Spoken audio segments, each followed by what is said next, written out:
नमस्कार मंडळी, मी Swapna's kitchen and व्लॉगमध्ये आपलं स्वागत आहे। तर मी आज बनवत आहे पनीरपासून बर्फी। तर त्याच्यासाठी मी पनीर घेतलं, त्याला व्यवस्थित किसणीने किसून घेतलं।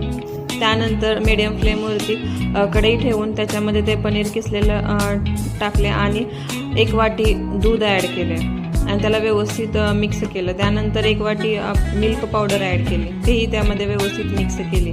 काजू बदामची पावडर करून घेतली होती, ती मी 3-4 चमचे ॲड केली। त्यानंतर पाव वाटी साखर ॲड केली, आपल्याला पाहिजे तेवढी साखर ॲड करू शकता। त्यानंतर 2 चमचे मी वेलची पावडर ॲड केली, ते व्यवस्थित मिश्रण हलवत राहिले। 10 ते 15 मिनिट तरी त्याला व्यवस्थित मिक्स करत राहिले, हलवत राहिले। थोडंसं ते घट्ट होत आले की त्यानंतर गॅस बंद केला आणि हे बघा आता थोडंसं घट्ट झालं आहे। त्यानंतर मी एका डिशमध्ये थोडंसं तूप लावले आणि त्याच्यामध्ये ते आपण मिश्रण केलं होतं ते मिश्रण ते टाकले आणि व्यवस्थित पसरून ठेवलं।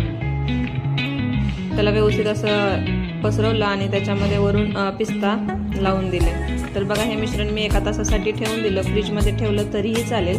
आणि 1 तासानंतर त्याच्या मस्त अशा वड्या पाडून घेतल्या।